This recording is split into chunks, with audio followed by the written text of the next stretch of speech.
lên hàng nhé các bạn. Này chưa đóng mà lưỡi nó đâm không, đóng nhẹ quá lưỡi đâm không nổi qua má đào luôn. Thôi kệ, có dính là được rồi. Trời, cá lạnh tanh gì ông nội.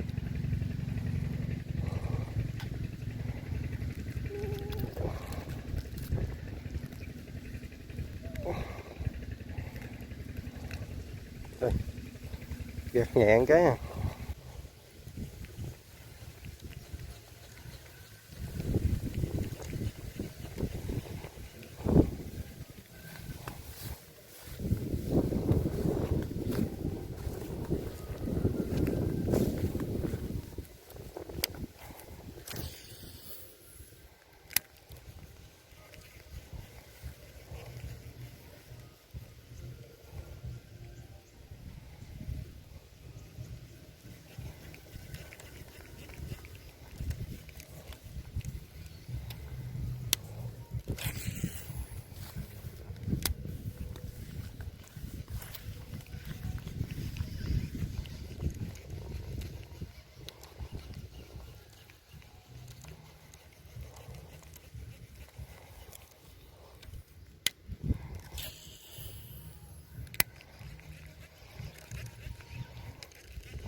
Vô tới bà luôn, nó quất các bạn.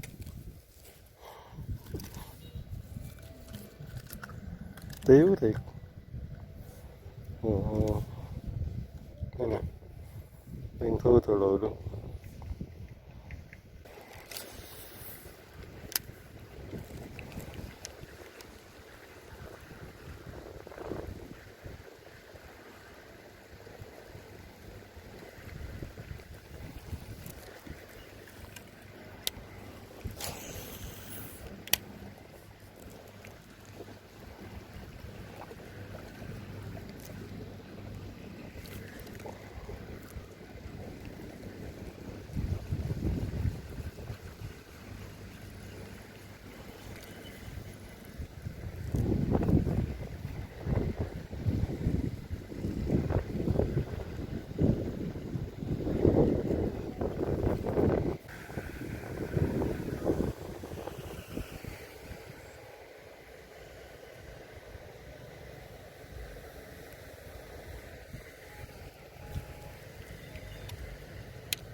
Lụm lúa nha các bạn, dí theo nóng lạnh luôn.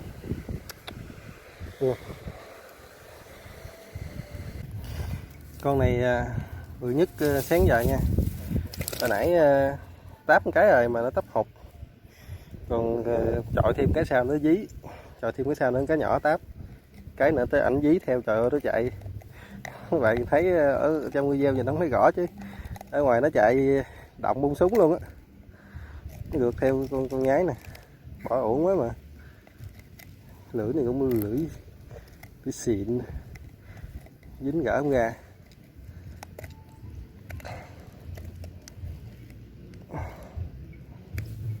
Đây các bạn, mấy cái này không có nhai thiệt sao bắt được nó.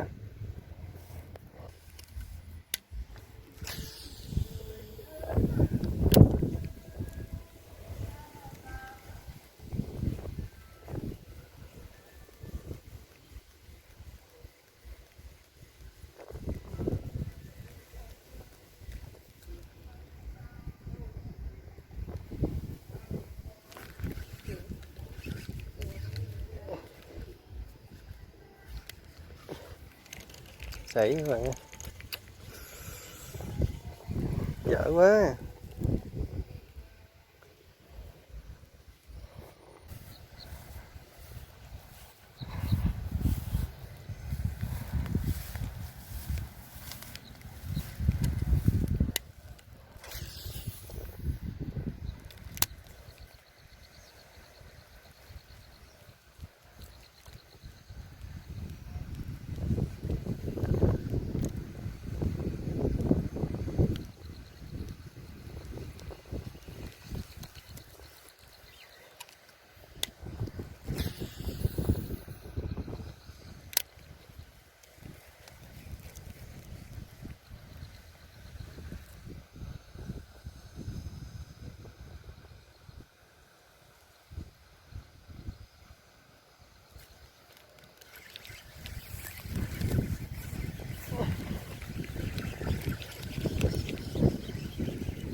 Cái ăn thấy nhỏ mà giật lên bự quá bạn. Ăn 8 cái bụt nhỏ xíu à. Thấy chưa, 8 cái bụp.